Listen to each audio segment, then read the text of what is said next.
From iconic cowboy hats and made-to-measure shoes to streetwear staples like Supreme and Air Jordan, we travelled the world to discover the stories behind the most expensive luxury clothing and accessories. Is the secret behind these price tags just brand hype, or is it the craftsmanship that makes them so expensive? We begin in Kojima, Japan, where a pair of hand-dyed denim pants can cost over $2,000. It takes between 1 to 2 months for Chiso Manabe to dye these threads a deep indigo blue. Denim made from these threads will maintain this rich color, and so will Manabe's nails for 3 weeks. That's because Manabe uses real indigo, instead of the synthetic dyes most jeans are made with today. A pair of Momotaro jeans dyed with natural indigo can cost over $2,000. But using real indigo is just one element that can raise the price of Japanese denim. Each stage of production requires meticulous attention. So what exactly makes Japanese denim different? And is that enough to make it so expensive? In basic terms, Japanese denim refers to denim made in Japan, but today it often implies selvage denim. The name comes from the way fabric is woven on these old shuttle looms. They weave fabric with a sealed or self-finished edge, hence the name Selv Edge. It means the end of the fabric won't fray or unravel. You'll notice a pair of selvage jeans by the cuff. There's typically a colored line along the outseam.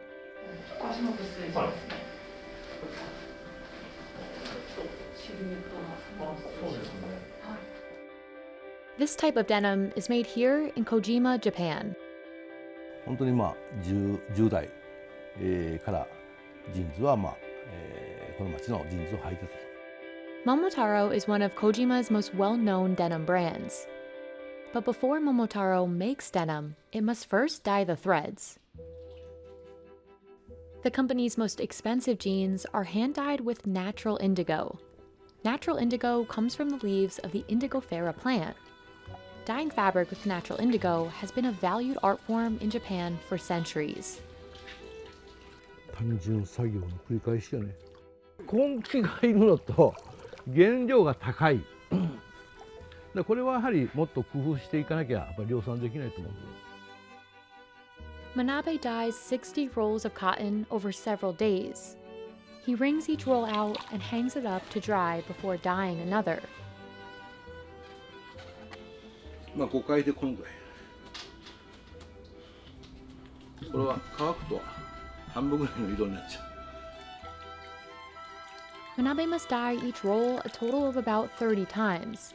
Otherwise, the color won't be a dark enough blue. Dyeing jeans this way doesn't only take longer, it also costs more. A kilogram of some synthetic indigo can cost between $4 and $5. Depending on the quality, natural indigo might cost 10 times that. 非常に高い。だいたい我々がその調達するのは1票15万ぐらいするんだね。That one bale is only enough to dye about 15 pairs of jeans. Although using natural dye raises the cost of production, it has unique effects on jeans that can't be produced by synthetic dyes. 植物には青の染料だけでなくて余分な染料もあるんで、少し黄みがかった染料が含まれている。そういったものがやはり微妙に青の色を変化させる。そこにはインディゴでは出せない色がある。Today, cheaper synthetic dyes have mostly replaced natural ones, so jeans still made with natural dyes are often considered a premium product. Which is partly why Momotaro's Kinton or gold-labeled jeans are worth over $2,000. The increased price of this pair is a nod to the extra effort, skill, and money needed to dye the threads by hand and get the color just right. Not all Japanese denim or Momotaro jeans are made with natural indigo. But even so, the price remains high, around $200 to $300 for a pair like this. And that goes back to the way Japanese denim is woven.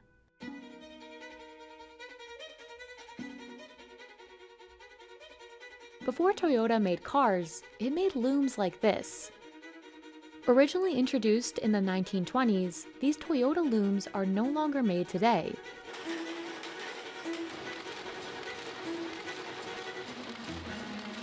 And although they look and sound like they're working fast, weaving fabric this way takes 5 times longer than weaving on modern projectile looms. もともと世界で、アメリカで、作られたジーンズもその当時はその機械しかなかった。もう今1世紀経ってもヴィンテージのそのジーンズがやはり、1900年あるいは1920年、ね、あたりのジーンズがいい。でやはり何百万も出して古着を買い集めるわけです。Despite the looms being automated, an experienced Momotaro technician has to keep a close eye on them as they run. He checks to see each loom is working smoothly and that all the threads are aligned correctly. Even so, it's possible something will go wrong. 直しながら使ってますね。部品は新しく作られていませんので、その部品一つ一つを、古い機械から、外して、使ったり。On top of weaving slowly, the looms produce fabric less than a yard wide. That's about half the width of non-selvage denim, so producers need more fabric to make a pair of selvage jeans. This is yet another factor that increases the cost of production and ultimately the final price of the jeans. Shuttle looms are also less precise than projectile looms, but variations in the fabric make each yard unique. And ironically, that's what gives these jeans one of their biggest appeals.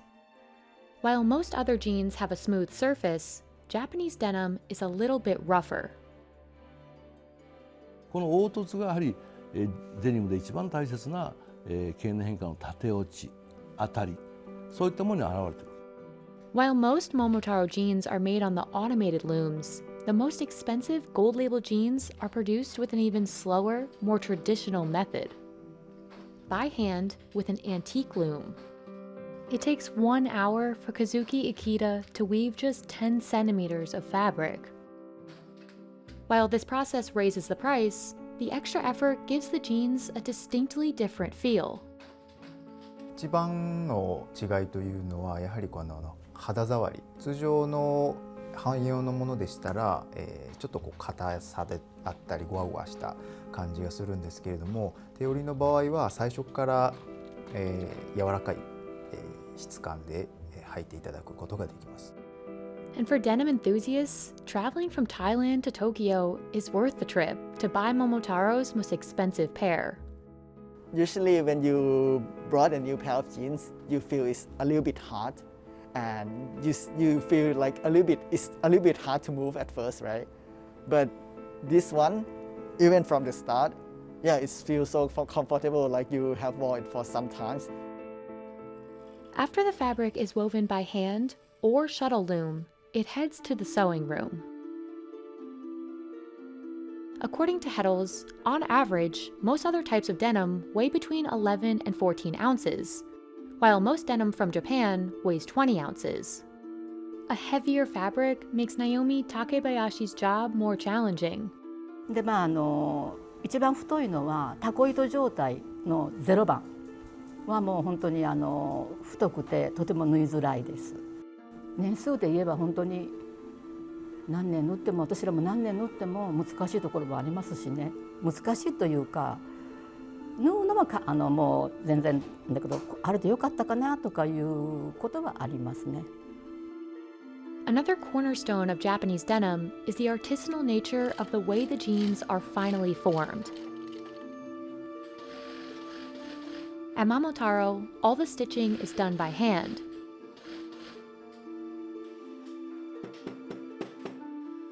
The same goes for adding each copper rivet. The final look and feel of a finished pair largely depend on Takebayashi's dedication to detail. Because shuttle looms are less precise, the fabric will naturally have several imperfections. But if Momotaro's retail stores find anything wrong with a pair of jeans, they mark it with a small sticker and send it here to the quality control room.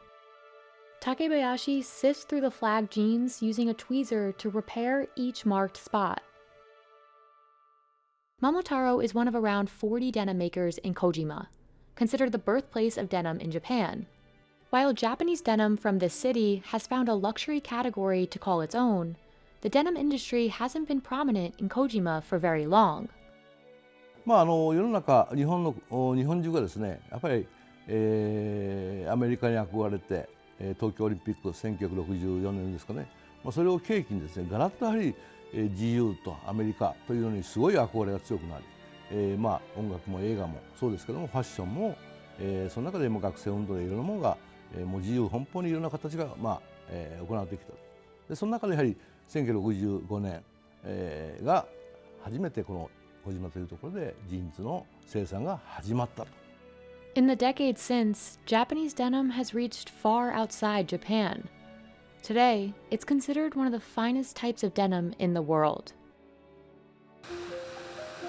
A Stetson cowboy hat is stretched, shrunk, and submerged in water before it fully takes form. Those are only a few stages in the 2-day process that can make these hats so costly. You won't find the popular Skyline style for less than $245 on Stetson's website. That's little compared to this one, which will set you back $5,000. But it's not just how these hats are made. Stetson is one of the few hat brands that have reached icon status. So what made Stetson so iconic? And is that why these hats are so expensive?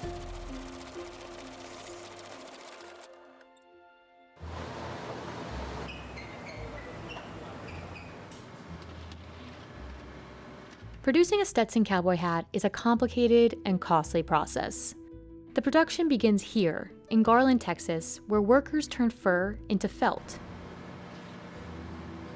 Stetson says it's one of the few cowboy hat makers in the US that makes hat bodies from scratch.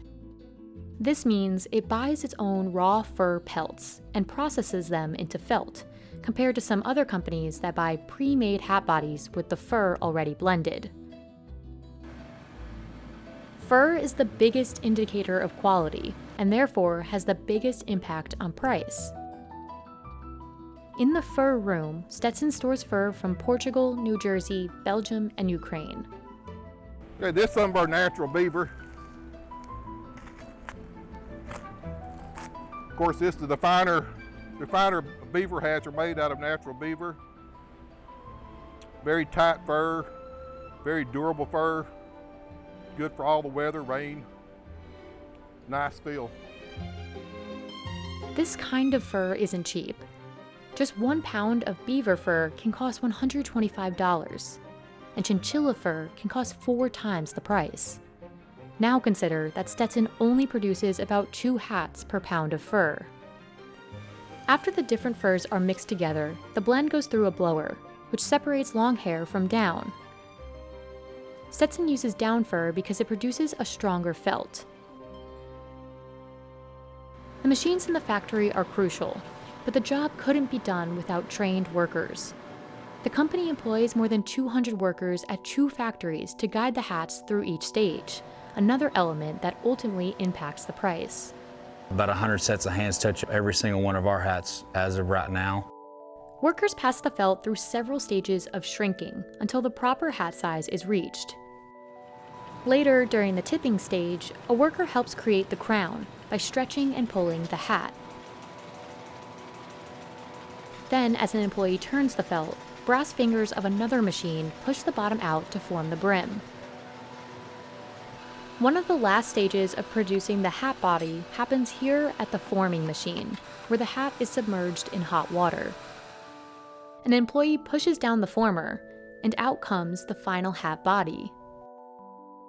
At the finishing factory, machines taper and shape the crown of the hat, but the next few stages require special attention. Even as a machine sands the hat, an employee again must be there to guide and feel it. The worker will decide when it has reached the proper thickness. At other stations, craftspeople use scissors and pliers to secure the buckle accent. Others cut and sew on the leather strap by hand, then the inner satin lining. No hat makes it out of the factory without a final quality inspection. All hats go through roughly the same process, but premium ones have a few more features that impact the final cost. At $5,005, the Diamante Premier hat is one of the most expensive cowboy hats you can buy. It's made with two high-quality furs, chinchilla and beaver. There's also the addition of the 14-karat gold buckle set, which can add $1,000 to the cost of a hat. Quality is only one reason Stetson has the confidence to make a hat like this and be sure customers will buy it. To understand the other piece of the puzzle, you have to go back to Stetson's beginning, more than 150 years ago. The founder, John Batterson Stetson, is often credited with inventing the modern-day cowboy hat and setting the precedent for what this style should be. There are many replicas of the Burberry trench coat, but they were the original, and they sort of set the industry standard for that specific product. And I think Stetson has also done the very similar thing, where they have set a precedent with the celebrities, the politicians, wearing the hat and giving it that added value of, yes, this is a luxury piece. In the late 1800s, sharpshooter Annie Oakley became one of the first famous figures to don the hat. In fact, in 2012, a Stetson hat worn by Oakley sold at auction for just over $17,000. While Stetson saw a dip in popularity in the 60s, demand picked back up in the early 80s, reignited by the release of the Indiana Jones movies. The hat reached the heads of other famous figures, like President Ronald Reagan, around this time too. But by the 21st century, the kind of famous face wearing a Stetson had changed. Dua Lipa's 2021 video for Love Again opens on a shot of a floating Stetson, then a shot of the singer looking stylish and seductive while wearing the hat. And here are two more notable examples that show how Stetson has linked itself with high status. There's Gigi Hadid holding a Stetson hat in this Vogue shoot in 2018, and 3 years later, Beyonce wearing Stetson on the cover of Harper's Bazaar in September 2021. Both prove again how the brand has evolved to something worthy of being worn by the world's biggest names. If you idolize those musicians, you're going to want to wear the brands that they wear. This is the most important moment in the process of creating a South Sea pearl. The moment when Harry inserts the nucleus into an oyster, around which a pearl will form. And if he's imprecise, the resulting pearl may come out misshapen. The goal is this: a near-perfect round pearl with a large 20mm diameter. That's more than twice the size of the more common Akoya pearl. And this single pearl can sell for $1,500, compared to $75 for a high-grade Akoya pearl. A necklace of near-perfect South Sea pearls can cost over $200,000. So why is making these pearls so much more difficult? And what makes them so expensive? South Sea refers to the southern portion of the Pacific Ocean. In these waters, just off the coast of Lombok, Indonesia, pearl farms like Afdol Pearl are growing cultured pearls. These are pearls that require a human to put something inside an oyster, instead of harvesting naturally occurring pearls. And South Sea pearls are the most expensive variety of cultured pearls. That's in part because of how long it takes to make a South Sea pearl. While some freshwater oysters can churn out dozens of smaller pearls within 3 months, it takes about 5 years to cultivate a single South Sea pearl. The oyster it comes from, the Pinctada maxima, can only make one at a time. And only a fourth of these oysters survive cultivation. That's why the pearl farmers have to go to great lengths to keep the oysters alive.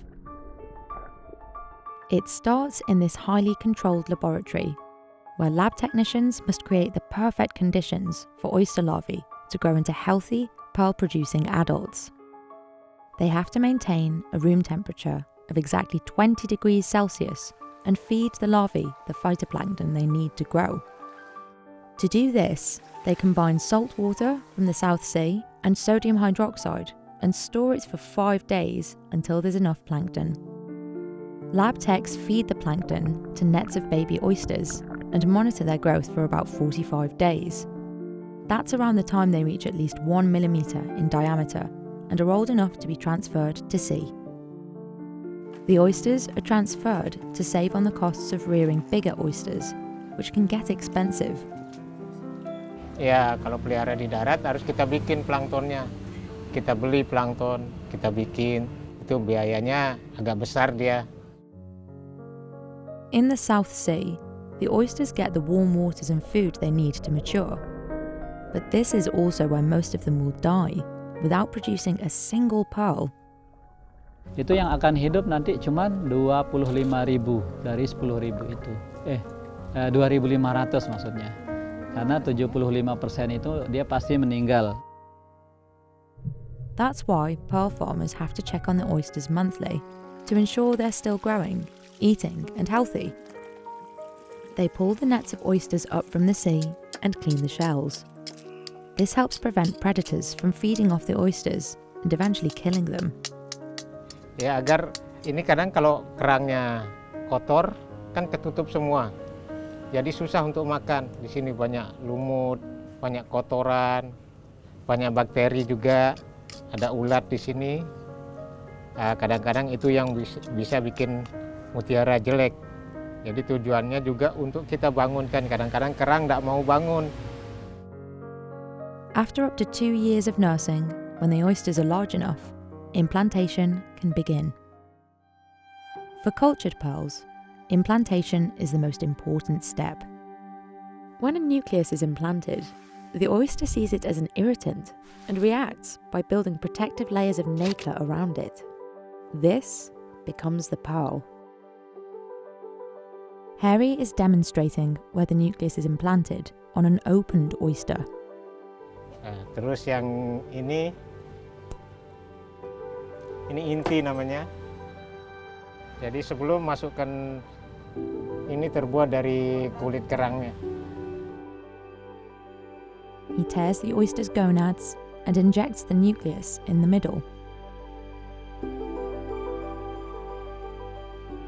He then adds SIBO under the nucleus. SIBO is a mantle tissue cut from another oyster that surrounds the implanted nucleus. It's essential to the pearl quality, and without it, the oyster won't produce any pearls at all. Harry is the only person Afdal trusts with this step. That's because the nuclei don't come cheap. Mahmoud buys the nuclei from Japan, and their cost, in addition to import taxes, takes 20% of his profits. And he says getting import permits for these nuclei is difficult, preventing him from buying enough to expand his business. After the nucleus is implanted, special attention is paid to how the nacre grows around it to avoid a misshapen pearl. They're working towards a large, almost perfectly round pearl. Workers invert the oysters and put them in their protective nets to bring back to sea. The South Sea pearl's unique, soft, satiny luster and thick nacre are a result of the warm waters it grows in. And a thick nacre means a large pearl. Harry says they must flip them regularly so the nacre grows evenly. Jadi itu tidak boleh terlewatkan dia. Selama 40 hari itu ada schedule-nya. Kita bikin schedule untuk 3 hari. 1 minggu setelah suntik, kita biarkan. Setelah lubang yang kita robek itu nutup, baru kita bolak-balik. After 40 days, workers remove the oysters from the sea and clean them weekly. Harry checks the implanted oysters monthly to see how the pearl is developing. This is done for up to 2 years, before the first pearl can be harvested. Untuk 3 tahun pertama itu minimal size-nya dari 0,9 atau 0,8 gram atau bisa dikatakan 7 sampai 11 mm itu tahap yang pertama, 3 tahun pertama. Itu bijinya itu 1,3 gram lah, minimal 0,8 lah ya. Harry implants the same oyster 2 more times. Each time, the pearl Afdol harvests is bigger. By the third harvest, the pearl can reach over 20 millimeters in diameter and over 8 grams in weight. But as much as pearl farmers like Mahmoud invest in the intense care needed to raise the oysters, the outcome is never guaranteed. Mahmoud says only 20% of the oysters that survive make the most valuable kind of pearl, almost perfectly round, lustrous and large. Mahmoud grades the pearls based on size, luster, shape and colour. The larger, rounder, shinier, minimally blemished pearls get the highest grade. That can be AAA or quadruple A, depending on the producer. Mahmoud then sells them to jewellers like Rihanna Melia, who fashions the pearls into necklaces, earrings and rings. Rihanna seeks out the highest grade she can find, but it isn't easy. Sangat sulit ditemukan untuk yang bagus. Saya juga kadang-kadang dalam satu hari itu, ini dalam sekarang ini, saya minim stok material. Lower grades are more available, but they're rougher, asymmetrical, and lack shine, and in the jewellery world, those are the least desirable. But even the highest grade pearls are not perfectly round. That's because even though they're farmed, they're still natural pearls, so finding a near perfect pearl, let alone enough to make a string necklace, is extremely rare. It took 9 years for Rihanna to find enough AAA grade pearls to make this necklace. She is finally able to sell it this year for $36,000 to a local buyer. That makes sourcing these expensive pearls worth it for Rihanna, who relies on farmers to continue to produce high quality pearls. But Mahmoud says pearl farmers need more support from the government, specifically around making nuclei readily available. Kalau untuk itu sih memang iya, kami bisa tidak bisa pungkiri ya, bahwa untuk perizinan import ini yang agak sulit. Even in the high-end world of jewelry, Cuban link chains are a symbol of luxury. This 18-karat gold chain is worth $27,000, and some of the most valuable chains will cost 10 times that. Making a single chain requires the skill of more than 5 experienced jewelers and can take over 12 hours. So how exactly are Cuban link chains made? And is that what makes them so expensive? Somebody had to literally take 14 hours of their day running hot steel through machinery to then turn it by hand, to then file it by hand, to then polish it by hand. You're not just wearing a chain, you're wearing somebody's blood, sweat, and tears and passion around your neck. The origin of the Cuban link chain is tough to pinpoint, but it likely didn't start in Cuba. It was a quintessential part of hip-hop style in the 70s and 80s, and grew in popularity as hip-hop became more mainstream in the US.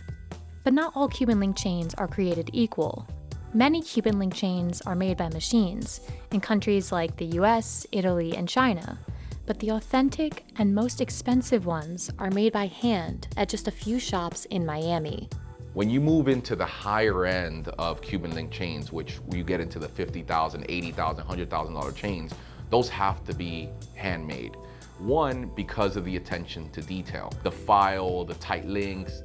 It's like going to a Ferrari dealer. You could buy a Ferrari off the lot, or you could have it made to how you want. This is a custom build. A chain like this goes through 30 manual and time-consuming stages. The skills come from your ability and practice and knowledge. Worldwide, I can't tell you an exact number. Within South Florida, there's a handful of people, literally a handful of people that could do this. Not only is this process incredibly labor-intensive, it's also dangerous. Chino and his crew work with 1,000-degree flames to melt down the gold and form it into a bar. You definitely got to be paying attention to what you're doing in this job. One mess up, you're gonna hurt yourself. There has been people that have lost fingers in this business. That bar passes through a rolling machine as many as 12 times just to make it thinner. Each of the 9 jewelers at Gold Fever Miami has a specific job. At the stretch bench, one jeweler can spend over an hour just stretching the wire to length. This isn't dirt, it's actual gold. If you look at my hands, you'll see the flakes of gold on them. This wire then gets curled around a copper rod to form the shape for the links. For smaller chains, a drill gets the job done, but thicker ones need the strength of 2 jewelers. The most crucial stage of the process comes next. It also requires the most skill. The soldering is the most intricate part of what you're doing. Essentially what you're doing is you're heating up gold, and right before it begins to break down and melt, you're introducing solder. Solder is another type of metal that's used to permanently close each link. So it's the balance of applying the right amount of flame with the right amount of technique to when those 2 metals meet, that solder melts and fuses into the gold. So if you left too long, the whole thing is just liquid gold. If done way too early, the solder won't melt properly and you won't get that fusion between the links. You can't mess that up, or you're gonna create gaps in the chain. And you can't be scared to stop and just do it all over again. It's no secret the price of gold plays a part in determining the cost of these chains.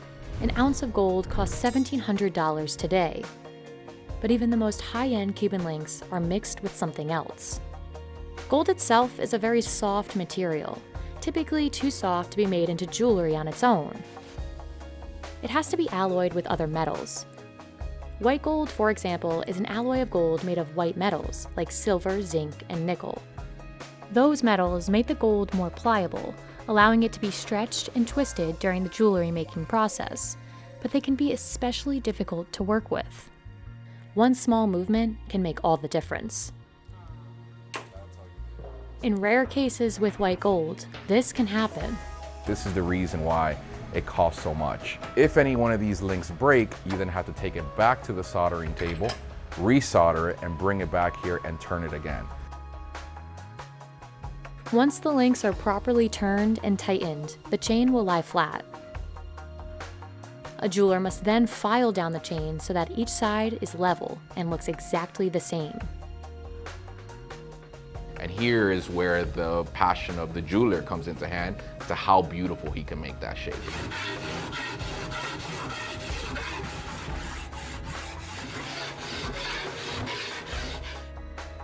But these Cuban links in particular didn't become so sought after or so valuable until recently.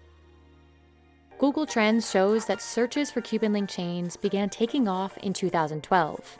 And in the last 2 years, Gold Fever Miami sales have grown 100 times over. The shop used to sell $2,000 worth of Cuban links a month. That number is now over $200,000. Whether you're the most famous or you're just starting off, to legitimize yourself as a rapper, you have to have jewelry. And if you have jewelry, you have a Miami Cuban link chain. In 2012, Jay-Z wore one of the priciest Cuban links made at the time, worth $200,000. A year later, Daddy Yankee debuted his 10-kilo Cuban link chain in a music video. And there's even more traction in the music industry now. They're so intertwined with pop culture, more specifically hip hop and reggaeton. Just about every song that has a music video will have a rapper with a Miami Cuban link chain. It's become, in a way, like a status symbol. We have customers that want to match their Rolexes to their chains. These versions are often decked out with diamonds, which naturally makes them pricier. But Gus doesn't see demand slowing for chains like this or the more modest ones. Right now, as of March of 2021, we are pumping anywhere from 10 to 15 kilos in 5 days, so per 5 weeks. And we still can't keep up with the demand. We still have a wait time of 5 to 7 weeks. This, coupled with the steep price of gold, means prices likely won't drop anytime soon. Shaving off a millimeter too much of leather could ruin the fit of this bespoke shoe. To make a finished pair, artisans must carve, hammer, and stitch each detail to the exact specifications of a customer's foot, twice.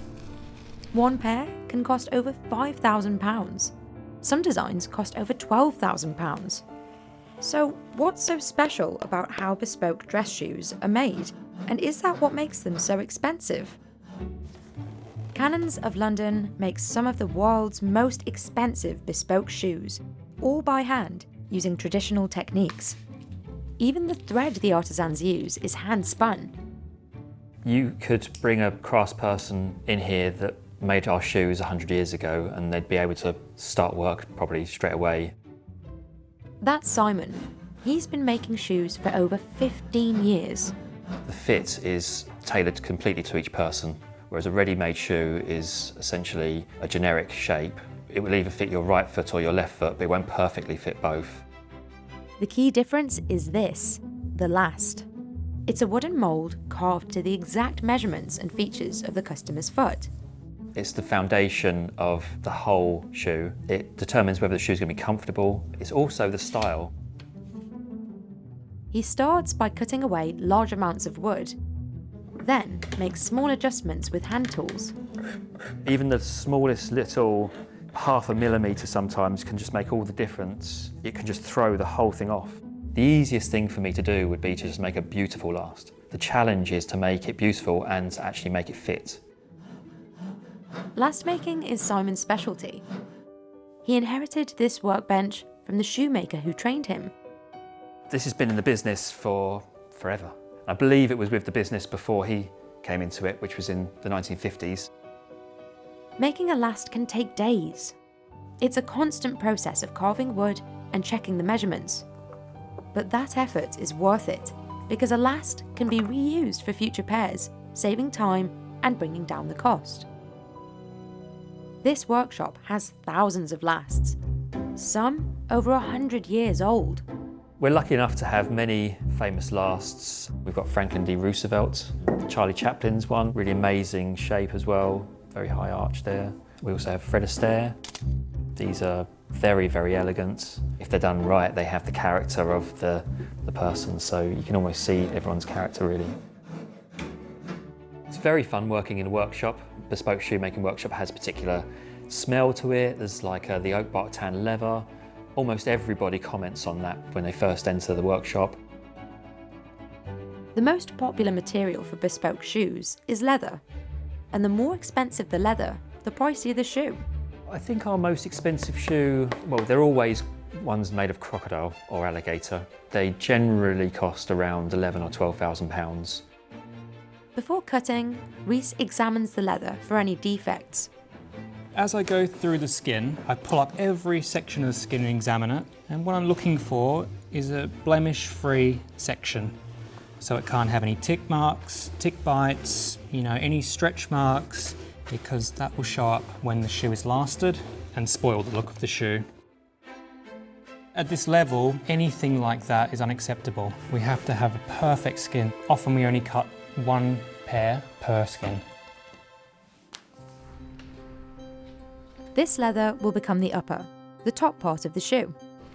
Artisans pull it tightly over the last and carefully work it into shape to ensure there's no excess material or wrinkles. This step alone can take 2 days. It's a constant process of stretching, hammering, and scraping.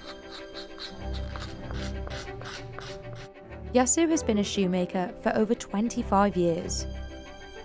He works quickly, but each motion is intentional, bringing the shoe closer to its final shape. Achieving a clean fit is essential for premium bespoke shoes. But the upper isn't the only part of the shoe that needs a clean fit. The bottom of the shoe has 2 parts, the outer sole, which touches the ground, and the inner sole, which sits under your foot. To make the inner sole, artisans cut out leather and meticulously tack it around the last. As with the upper part of the shoe, artisans shape this material to perfectly match the customer's foot. So this customer's got a really high arch in here, so we're going to do an insole up for support. And he's also got this pocket here where his joint sits that's been added. So basically this is going to be molded completely to the last. And this is one of the fundamental things that separates, ready to wear or factory made shoes from bespoke shoes. For each step, shoemakers work with the shoe on their lap. It basically just gives you control. You're able to switch back and forth. You can change the position of this quite freely. Check how it's sitting, check the movement of the leather. I think if you've got it in a held position, you just don't have that flexibility. To fuse all of these pieces together, shoemakers use a sewing technique called welting. They sew a strip of leather around the shoe to attach the sole to the upper. Some shoe manufacturers use glue to combine all of the parts, but Simon says a stitched welt like this makes the shoe easier to repair. It's ideal actually because the outsole can be stripped off. You can just take another piece of leather and stitch back through the welt again. So it's almost infinitely repairable. As long as the upper is kept in reasonable condition, the shoe really can last a lifetime.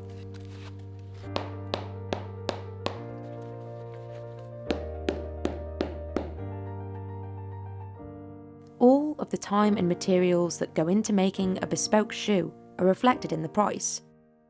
A well-made pair can easily cost 5 to 10 times more than ready-to-wear shoes. A ready-made shoe would easily be made in a day. That's made in a factory environment. You could quite easily notice the difference. When you put your feet into the shoe, you'll lock into a bespoke shoe. It's because the insole has been blocked to the shape of the bottom of your foot. For Simon, crafting the perfect fit for a client makes all the effort worth it. I like the journey that it takes. Like you go on a journey with each of these individual people, which might last for many, many years. It could last for, your whole career when you're doing it. For centuries, the UK was a hub for all kinds of shoemaking.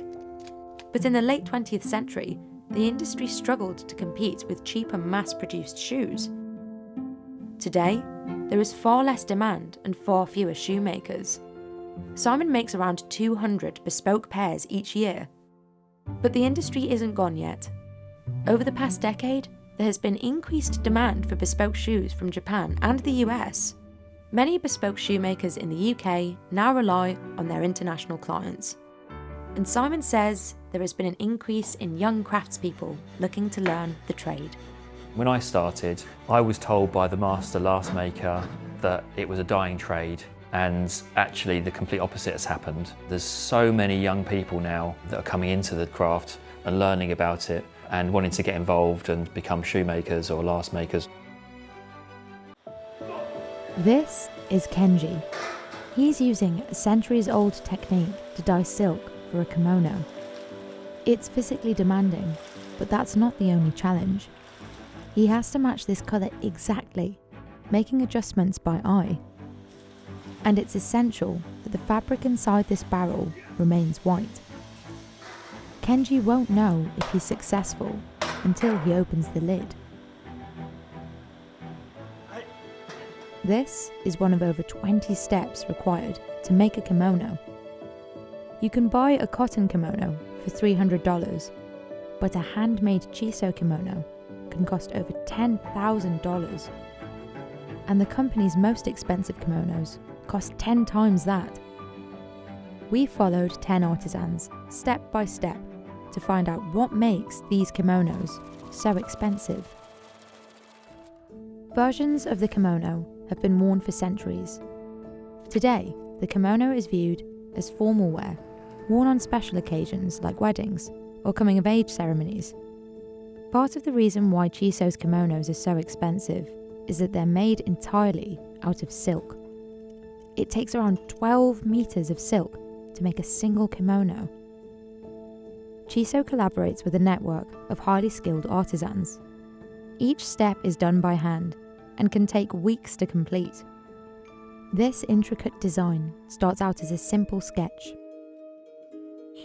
はじめだいたいこんな小さいやつで描いて、でこの大きくして、これあっ下当たりするのに1日ぐらいですかね。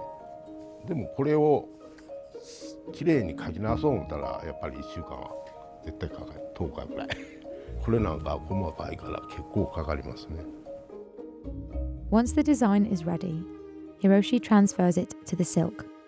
This step is called drafting, and it can take up to 2 weeks. Hiroshi ensures that the design looks good when the kimono is worn, not just on a flat surface.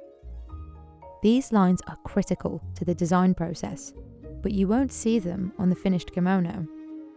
This paint is washed away after acting as a guide for other artisans. Hiroshi has 37 years of experience, but he's still very critical of his work. 必ず書き上がってからやっぱりあそこはしといたらこうしといたらっていうのがたくさん出てくるもんで、仕事なんでね、時間的なもんもありますんで、で何十時間かけて家言うんやったらそら何回もそれこそ自己満足でね。Chiso's kimonos are known for their complex patterns, painted using a technique called yuzen. Artisans trace the design with a glue-like paste that separates colours when the silk is painted. It also gives a characteristic white outline to parts of the design. なのでその線で描いたところは最終的に染まらずに生地の白色が出てくるので、その輪郭線っていうのは白色になります。It's patient work, but Ai says it's all worth it when she sees the finished kimono. 私はもともと中学生ぐらいの時からこういう着物を作る職人になりたいなと思って京都に出てきたんですけれど、やっぱり根気はすごくいりますし、やっぱ座りっぱなしなのでちょっと肩が凝ってきたりとかもあるんですけど、根気さえあればっていうところはあります。とあとはやっぱり綺麗に仕上がった時とかはすごく嬉しいです。This is just the start of a months-long process. Pieces of the kimono are sent off to different artisans across Kyoto. Each artisan must perfect their section while keeping in mind the final design. At Yoko's workshop, she dyes the base of the kimono with these large brushes. とりあえず早く動かすっていうのがはけむらいかないコツですし、着物を染めようと思ったら仕立てた時に全部の濃度が一緒になってるってことは同じリズムで全部いくっていうことなんですね。Yoko and her assistant blend the edges, working around the design. But this isn't the only way kimonos are dyed. Some are dyed using a technique called shibori, which creates bold colours and distinct shapes. But it's very tedious work. Before Kenji starts working, artisans sew up the silk and bind this barrel. 子供自分からね、稽古して、教えてもらってやってるんです。ですから何十年ってなりますけどね。The seam Hiromi is sewing forms the edge of the design. Then, Matsuyama wraps the silk along this wooden tub and tacks it into place before he attaches the lid. This step is key to preventing dye from bleeding inside.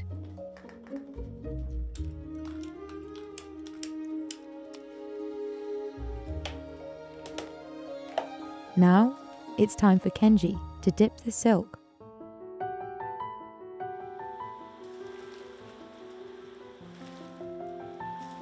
He works quickly but constantly monitors the silk to ensure it's dyed correctly.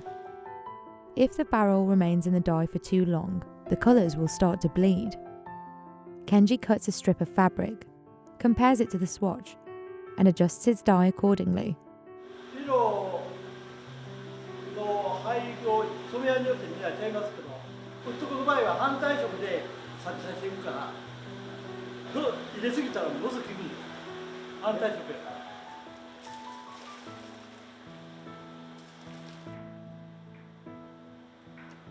ら。After the dyeing is complete, Kenji lifts the lid and examines his work.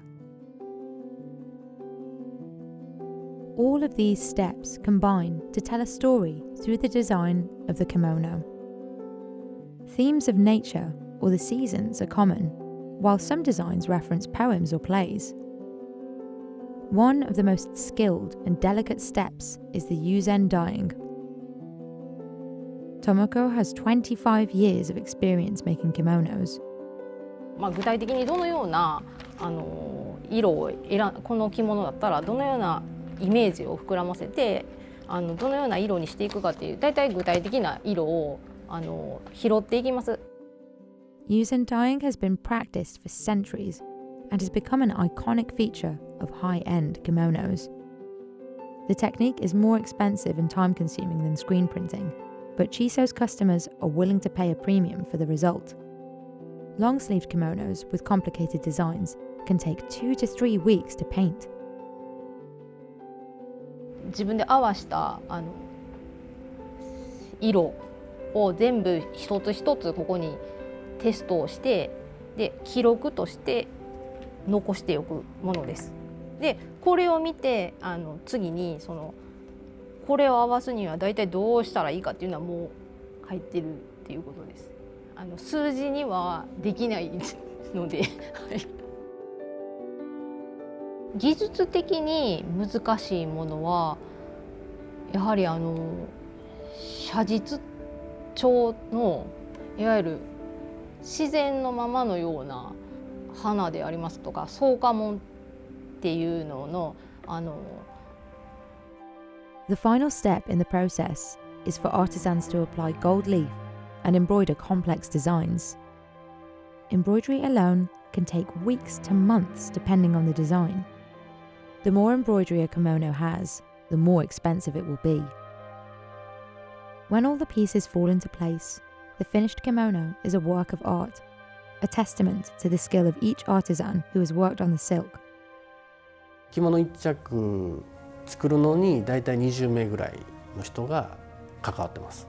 その手仕事のやっぱり良さ、細部であったり、それぞれの工程の非常に高い技術が要求されまして、それはやっぱり機械ではなかなかできない本当に細部の美しさであったり、こういった展示をするときに、柄がしっかり見えやすいように仮縫いを行っているという状態が、販売されている状態ですね。まずお客様の寸法を採寸をしてである程度は規定の寸法でお仕立てはするんですね。Chiso's kimonos take 6 to 12 months to make, and those hundreds of hours of labor are reflected in the price. Most range from $7,000 to $14,000, but some of Chiso's elaborate designs cost over $100,000. And the accessories traditionally worn with a kimono increase the price even more. で、お着物がなぜ高くなるかっていうことなんですけれども、いかに職人がどれだけ手を加えたかっていう、それは友禅の細かさであったり、もちろん分量も関係してきますし。Customers looking for less expensive kimonos might choose to rent or to buy refurbished ones, which usually cost a few $100s, but still provide good quality. Buying a cotton kimono, or one without complex yuzen, is much more affordable. These kimonos are often worn for less formal events. But current demand for expensive, complex kimonos is low. Kimono sales declined dramatically in the 90s during Japan's economic crash, and the industry has continued to shrink.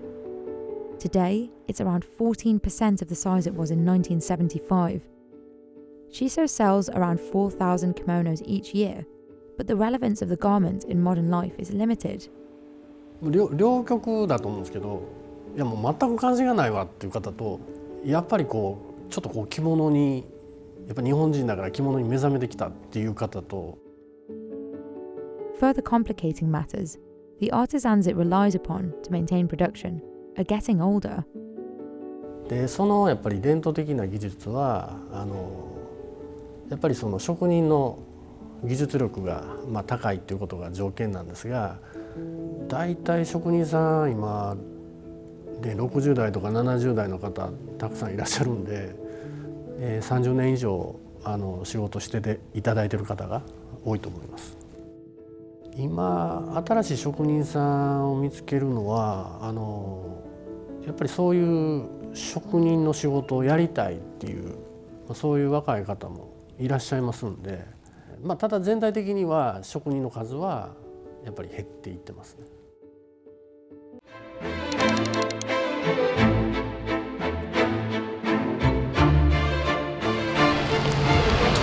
Supreme, baby. I just bought a faux fur jacket for $1,000. So people want to know, hey, look, that guy's wearing Supreme. But people also make a living off it too, so. These two jackets are nearly identical, both made by the North Face and both using Gore-Tex technology. This one on the left costs $300. The one on the right is currently selling for nearly $1,300. So what's the difference? This one just happens to be a North Face collaboration with Supreme. So why would someone pay nearly $1,000 more for basically the same jacket? And what is it that makes Supreme so expensive? From the eye-catching logo to the limited product releases and artist collaborations, over the past 20 years, Supreme has transitioned from a small skateboarding store in New York to a $1 billion streetwear company. But for its fans, Supreme is more than just a brand. It's often an obsession and an entire subculture of its own. Since its origin, Supreme has maintained an image of being authentic. Founded by James Jebbia in 1994, Supreme started as a skateboarding store in the Soho neighborhood of Manhattan. The store started out selling hoodies and sweatshirts aimed towards the burgeoning New York skate scene. Throughout the 90s and early 2000s, Supreme functioned as a skate brand, catering to both skaters and those interested in the emerging streetwear style. But Supreme's limited releases and attitude has pushed them far beyond their beginnings. The most iconic Supreme design is their box logo. Originally, simple white italic lettering over a plain red background. This design so closely echoes the work of conceptual artist Barbara Kruger that it's hard not to see it as a direct copy. And copyright theft is something that's in Supreme's DNA. Supreme's appropriation of images is one of the keys to its popularity. Pop cultural imagery and logos are copied and adapted in a way that makes their designs feel more like contemporary art or graffiti than a big fashion brand. Supreme's first branded t-shirt was simply a photo of Robert De Niro in the film Taxi Driver, along with the iconic red and white logo. And the company's use of often unlicensed imagery has led to Supreme being served cease and desist letters from Louis Vuitton, the NHL and the NCAA. The more we've been exposed to a brand, the more likely we are going to be developing an association, a familiarity, almost a sense of connection with it. With Supreme, there's no elements of status, and they went completely for what a logo should be all about. Standing out, being identifiable. The recognizability is key to Supreme's power as a brand, but the items are also purposefully difficult to get a hold of, and their products are kept in high demand by very limited releases. Tuesday at 11 a.m. you go to the Supreme website, you enter your basic information, your name, email, phone number, and credit card number.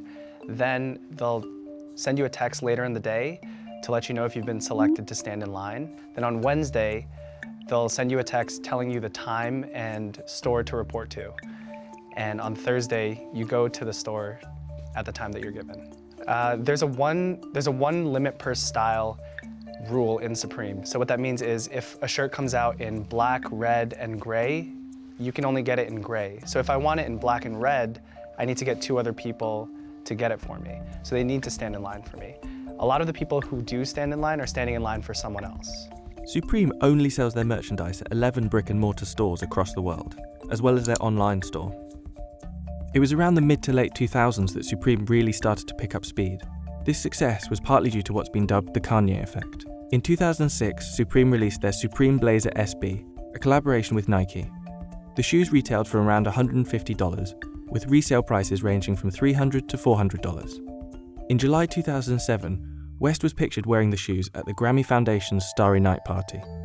After the photos were released, the resale price of the shoes doubled to $800.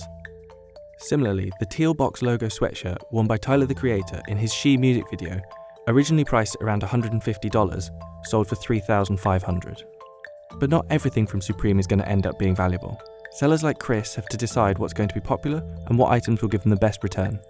So how I decide on what I think is going to resell is based mainly on what I would wear. You can also go to these Instagram accounts and they'll have Instagram polls, Twitter polls, talking about, oh, like you can upvote this, you can downvote this, and it's this crowdsourcing tool to understand the market better and find out, oh, this one's gonna resell, or this one is really popular.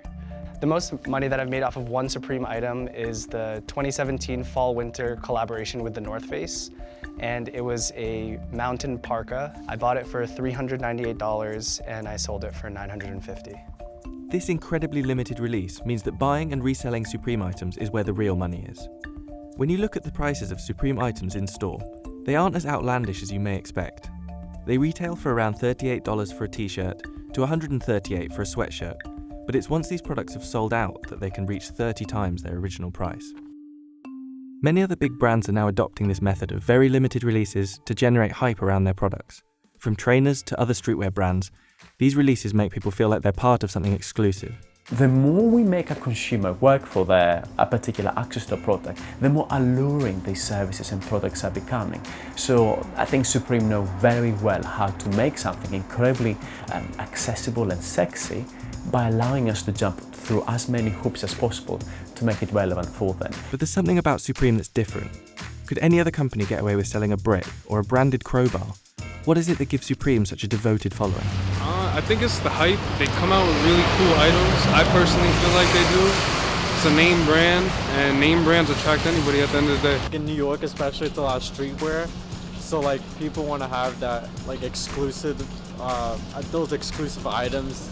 So I feel like Supreme, they keep their quantities very low because of the high demand. People will pay that price if it's something they like. Supreme, I think the thing that really causes people to spend money and wait in line is kind of the it factor that it has, right? And they've done an amazing job of limiting quantities and underproducing to the demand. So in that way, their market of people that would want to buy the product isn't just people that are interested in the product, but it's also people that are interested in making money.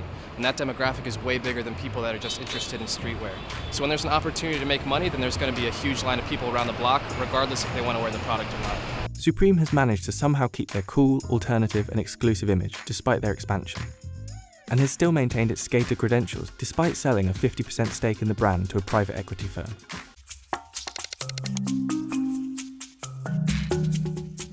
This is the Jordan 1 Retro Fragment. It originally retailed for $185 in 2014, but today a pair can resell for up to $2,000. And this is the Yeezy Boost 350 V2 Core Black Red, which retailed at $220 in 2016 and now resells for $900. The Fragment's resale value more than doubles its competition. These shoes were both sold in limited releases, so why did Jordans become so much more expensive? It all has to do with the value of the Jordan brand and how it makes and markets its iconic sneakers. The fact that it's made in China where the tariffs are higher, made in the best factories, made with more material. Basketball shoes tend to use more material than a running shoe. And then trying to be as close to the original product are all things that have driven the prices up there. According to Matt's research, the average price of a basketball sneaker is about $110, while Jordan's average price is about $145. To understand why Jordan brand can charge more, let's go all the way back to the beginning, before the Jordan 1 was introduced. Before the 1984-85 season, Nike signed an unproven MJ to a 5-year deal worth more than 3 times the richest contract to that point. But that wasn't the only unusual decision Nike made while launching the Air Jordan brand. The Air Jordan 1 swapped the standard white upper for a black one, which violated the NBA's uniform policy and resulted in a $5,000 fine per game. On September 15th, Nike created a revolutionary new basketball shoe. On October 18th, the NBA threw them out of the game. Nike recognized this unique marketing opportunity and footed Mike's bill as he went on to win Rookie of the Year, playing every game in his band's namesake sneaker. It just showed that he was rebellious and it was something that people gravitated to and they wanted to wear them too. It was like the first sneaker that really shook up sneaker culture. I think it's the shoe that catapulted sneakers to where they are today because it was the first shoe that people saw and wanted more than the average shoe. Mike's success as a rookie made a big impact on Nike's bottom line. The original Jordan 1 hit stores across America in March 1985, priced at $65. And at the end of the year, the Air Jordan franchise had made $100 million in revenue. The Air Jordan 2 wasn't as successful. After just 18 games in his new design, Jordan suffered a season-ending broken foot. Reports surfaced about Mike being unhappy and looking to jump ship to Adidas. The Air Jordan 3 became a crucial crossroads for Jordan and Nike. Enter Tinker Hatfield. Today, he's known as the architect of modern sneaker design. Back then, he was known for innovating Nike's Air Max technology. His Jordan 3 design became legendary. It pioneered the first ever mid-cut basketball sneaker, included elephant print overlays, and immortalized his airness in the Jumpman logo.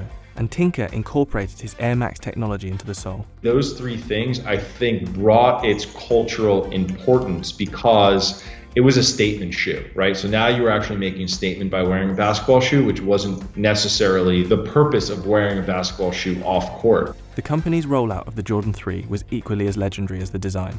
Nike's marketing team connected Jordan with Spike Lee for what would become some of the most memorable commercials in history. You know how I get up for my game? Do you know? That's right, Air Jordan, Air Jordan, Air Jordan. You really saw the Jordan brand become a luxury brand in the United States. It was our designer sneaker, and it made the shoes very visible. And that's a big part of the conspicuous consumption, is to be able to look across the room and see that that person's wearing a $100 shoe or a $300 shoe in today's parlance. During all this, the price of Jordans had jumped to $100, significantly higher than the top basketball sneaker at the time, Converse's Weapon. Jordan marketed its sneakers as a luxury product to match MJ's talent and style, and in the process created a cultural phenomenon, bringing sports apparel into the mainstream. He was a very marketable figure with a great smile and a big hoop earring, and people wanted to look like him. And so you started seeing this face all over the world. But the brand priced out kids from low-income families who wanted them the most. And by the 90s, Jordans were so coveted, violence erupted around them. 2 teens were even killed for their Jordan sneakers. Nevertheless, the phenomenon continued. Jordans were a status symbol that couldn't be stopped. Whether you're into fashion, whether you're into sports, or whether you're just a fan of Michael Jordan himself, you have to know about Jordan Brand. You have to own something from Jordan Brand. Hatfield continued to design Jordan's signature sneakers for the next 12 years. The Jordan brand became a sneaker giant, and MJ became the greatest player in basketball history. Their run lasted for more than a decade, but that was all about to change. In 2013, Adidas released new technology, signed Kanye West, and started making big gains. Despite increased competition, Jordan's prices stayed high. That year's new Jordans retailed at $250, the highest price for a new signature Jordan release to that point. Retro prices jumped too. A retro is a re-release of an original shoe. $220 for these, $400 for these. This happens with every sneaker brand. As they see the resale prices of their shoes go higher, they want more of the pie. And so they started to try and get more of the pie. When Adidas came out with a lot of their more popular styles during that era, it caused a lot of people to just say, I'm gonna stop buying Jordans for right now, and I'm gonna focus on these newer styles that are comfortable, that are cool, that are trendy. Jordans weren't selling out as fast as they had in previous years, and Jordan increased supply to balance out revenues, but it oversaturated the market. According to Soul Collector, between September and November 2017, Jordan released 30 different retros.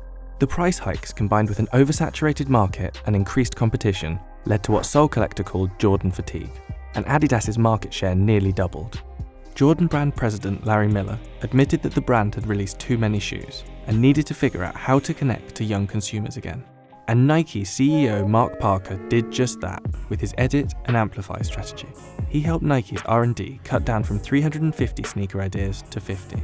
This helped the company be more disciplined and catch up with the speed of the sneaker market. The secret sauce for Jordan over the years has always been unrequited demand, never having enough shoes to satisfy the market, which made the kid come back on the next release and hope that he would get a pair. Jordan mounted its comeback in 2018.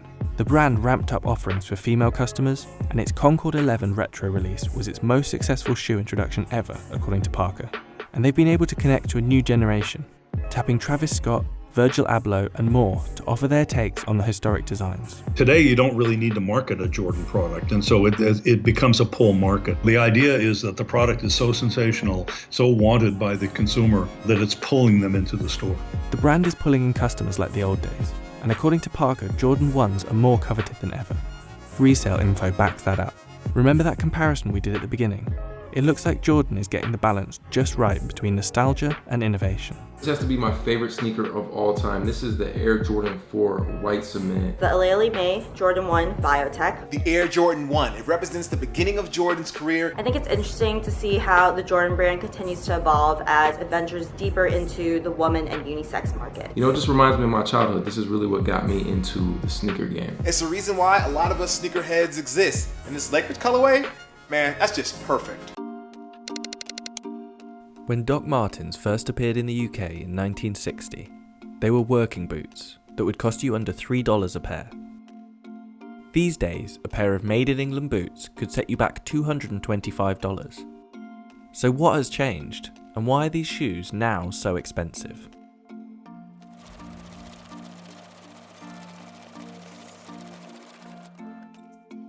Doc Martens are a style icon that has endured for over 50 years. They've been worn by everyone, from Kanye West and Cardi B to the Dalai Lama and even Pope John Paul II, when the Vatican placed an order for the famous 8-eyelet boot in black, white and navy leather. While a pair of Docs may not be the most expensive boot out there, their price and use has gone through a pretty radical transformation, and the company producing them has shifted dramatically too. From a family-owned local factory to an international fashion brand owned by a private equity firm, since 2014 the price of boots has risen by almost 25%, sales have grown year on year, and profits were up 70% in 2018 to 19. So how did the company go from its humble beginnings to producing 7 million pairs of these shoes each year? Before they got their punk image, Doc Martens weren't quite so cool. The patented technology behind the boots, the air cushion sole, was invented in 1945 by Dr. Klaus Martens, a German army doctor who injured his ankle in a skiing accident and was looking for a comfortable alternative to hard leather sole boots. The market for this new shoe technology wasn't the punks or skinheads you might associate with the history of these shoes, but older women in need of comfortable and practical footwear. They were even advertised as perfect gardening shoes at one point. It was when this technology was brought over to the UK in 1960 that the iconic shoe you might recognise was first made.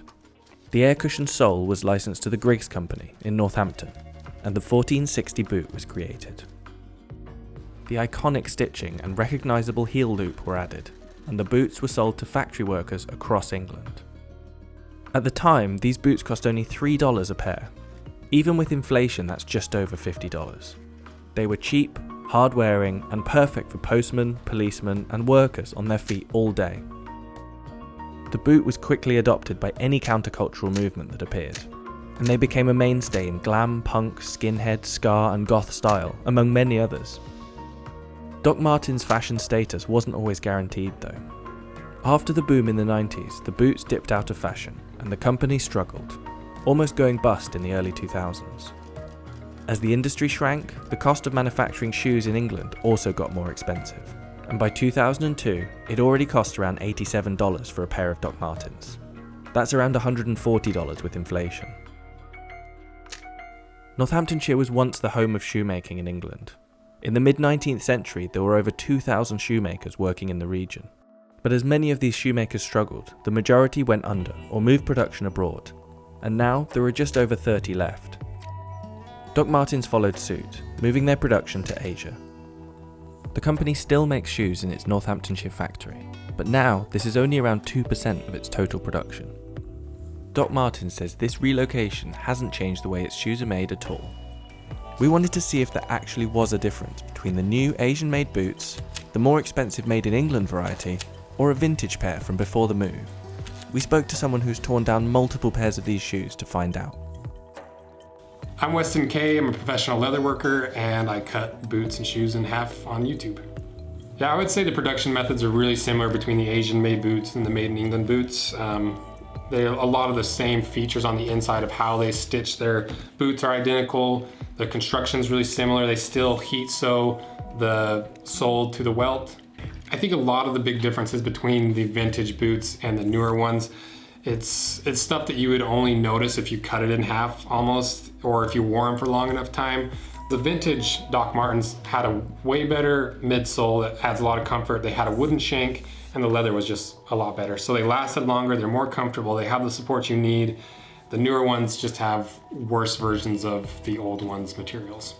I wouldn't describe them as a super durable or long-lasting boot, but a lot of people are just buying these boots because they're Doc Martens anyway, and they're gonna be comfortable, they're gonna last a decently long time, so most people are gonna be happy with them. We contacted Doc Martens about these comments, and a spokesperson told us, "We have not altered any materials or manufacturing processes that would jeopardize the quality of our products. and where specification changes have occurred, they've been made to enhance our iconic products and to ensure we improve the wearer's experience. We removed the shank in 2000, after realising it did not improve the structural integrity of our boots. In 2005, our internal filler was changed from felt to a better quality material. The 90s boot being referenced, along with our current Made in England range, have a leather thickness of 1.8mm, whereas our main range has a thickness of 1.6. Regardless of the materials, Doc Martens' style has endured. And since 2002, the brand's popularity has skyrocketed.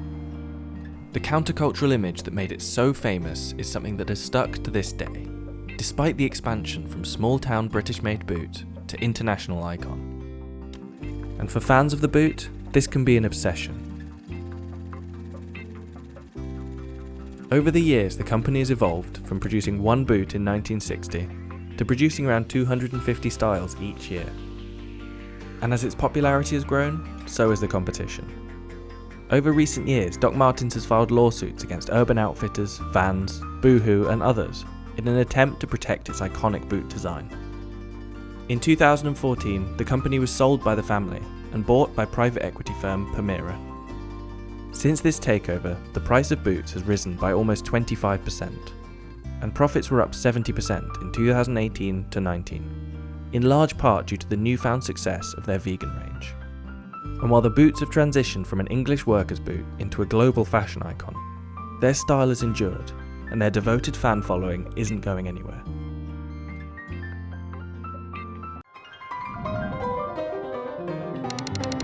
Hermes Birkin bags are some of the most expensive bags in the world. Ranging anywhere from $9,000 to $500,000, the bags embody absolute luxury. A Birkin bag? You've heard of it? Of course. That's a very nice purse. The exclusive accessory is even considered by some to be a better investment than gold or the stock market. And the world's most expensive bag is an Hermes Himalaya Birkin bag that sold for $500,000.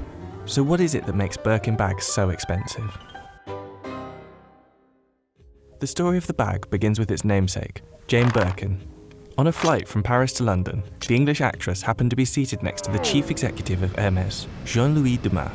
Flight attendants, please prepare for takeoff. Jane was known for carrying a wicker basket wherever she went, and used it for everything from groceries to diapers. When she tried to fit her famous basket in the overhead compartment, the lid came off, spilling the contents everywhere. Jane complained to her seatmate that it was impossible to find a weekend bag she liked. Dumas introduced himself as the head of Hermes, and the pair spent the flight sketching possible handbag designs on the back of an airplane sick bag. A year later, Dumas presented Jane with the Birkin bag, a spacious yet sophisticated leather design perfect for everyday use. The Birkin's pockets made it highly functional, and the bag's seals to prevent anything from spilling. Hermes makes the bags in France, using premium materials like calf skin, alligator skin, and even ostrich skin. Each bag is made entirely by hand. Although Birkins are one of the most exclusive and sought-after bags today, they actually weren't all that popular when they first launched. It wasn't until the 90s that the Birkin became one of the it bags of the era. Now, they're the ultimate status symbol. Victoria Beckham reportedly has a collection of over 100 Birkins, estimated to be worth over $2 million. And Singaporean socialite and entrepreneur, Jamie Chua, is considered to have the world's largest Birkin collection, with over 200 bags. But you can't just walk into Hermes and get one. While there used to be a wait list, nowadays all you can do is hope to be important enough or spend enough to be offered a Birkin bag. And if you're offered one, don't expect to be able to choose the colour or size. Hermes also places limits on how many Birkin bags a client can purchase per year. This dedication to preserving the exclusivity of the bag has certainly paid off, and the disparity in demand and access has created a thriving resale market. A 2017 study revealed that the value of Hermes Birkin bags has increased 500% in the last 35 years, an increase of 14% per year. One of the most coveted models comes from Hermes Himalaya collection, which comes in 3 sizes. Often referred to as the holy grail of handbags, the white Himalaya Birkin bag features 18-carat white gold hardware and more than 200 diamonds. The 35cm model in particular is very rare, and has sold at record prices year after year. Most recently, in 2019, it sold for over $500,000. Professional sports betting consultant David Wancher, also known as Vegas Dave, made the record-breaking purchase. The reason I bought the Birkin bag is I love breaking records. I broke all the sports betting records. I wanted to break the most expensive bag record. I'm all about raising the bar. Also, it's about supply and demand. The only other one in the world is by Steve Harvey's wife, so there's only 2 in the world. Not even Kim Kardashian has this. So I actually bought it for content, believe it or not, so I could take videos with it, pictures of it, getting people to talk about me. The record-breaking sale actually took place over social media. Sale is pretty easy. I posted on social media. I have about 1 million followers. I'm looking for a bag. This lady hit me up, Privé Porter.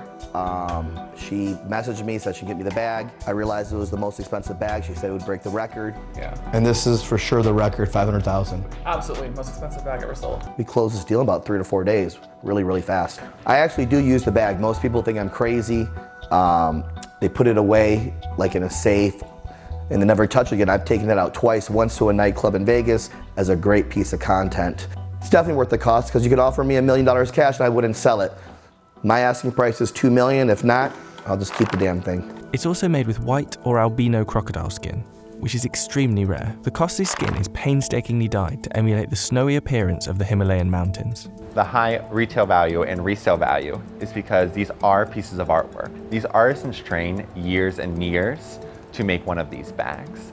And they may even train 10 years before even they're allowed to make a Birkin. Another reason for the bag's high price, of course, is the limited availability. The total number of Birkin bags Hermès produces each year is a well-guarded secret, but it's estimated that there may be around 200,000 in circulation. And for the luxury resale market, Birkin bags are a hot commodity. Online retailer Privé Porter uses Instagram and WhatsApp to sell the bags online. And luxury reseller The Real has hundreds of Birkins available at any given time, many of which are priced well over the original retail cost. The Birkin bag does retain and sometimes exceeds its value. It really does depend on the leather, the color, the size of the bag, the hardware. There are so many factors that go into pricing a Birkin that it could really vary. However, if you do buy a Birkin, let's say in 2004, and maybe the retail at that time was $5,000, you most likely will be able to sell it even if you have worn it so many times for $5,000, $6,000. Even as resellers like The Real and Privé Porter have made more Birkins available than ever, the prices haven't gone down. If you go to Hermès, you may not always get the exact color, size that you want. Here, we have almost every single option, and if that means you have to pay a small premium, people and our clients are willing to do so. Even though that there has been such a saturation of these bags, not one bag is the same. So let's say as an Attain Birkin 35 with gold hardware. We only have one right now, and if it's sold, we may not get another for a while, so someone's looking for that. And they'd be willing to pay an extra maybe $10,000 to get that bag as soon as possible. And all these bags are handmade, artisan craftsmanship. It's a piece of artwork. Not one is the same, not even one stitch. So if you have an extra $10,000 lying around, it could be worthwhile to invest it in a Birkin. Just make sure that you're not falling for a fake. From Canal Street in New York City to websites like eBay, the counterfeit market is full of luxury knockoffs, and Birkins are no exception. Back in 2012, Hermès sued several websites for selling fake products and won $100 million in damages. That same year, French police cracked down on an international crime ring that was manufacturing counterfeit Birkin bags. The crime ring reportedly included actual Hermès employees. Only 2 employees were arrested, but Hermès believed that several other employees could have been involved. And despite all their efforts, fake products continue to flood the market. The quality of counterfeit bags has also vastly improved over the years, making it difficult to tell whether a bag is real or fake. However, there are a few tricks to spotting a fake Birkin. The handles should never be too long. If they look too long, longer than the bag, then it is most likely inauthentic. The hardware shouldn't be too shiny or protrude out. And the feet, another big thing, is one of the best things I always check, is that the feet should never screw off. They are hammered in. The leather itself should feel very supple, very luxurious. And if the price seems too good to be true, it probably is. While many other handbag styles have come and gone, it looks like the Birkin is here to stay. And the bag has become synonymous with status in a way that many other luxury goods have yet to. Despite its popularity, the bag features no prominent logos and is only recognisable to people who already know what it is. In Birkin, Hermès has created something that feels inaccessible and thus highly exclusive. As for whether the Birkin will always be so expensive, only time will tell.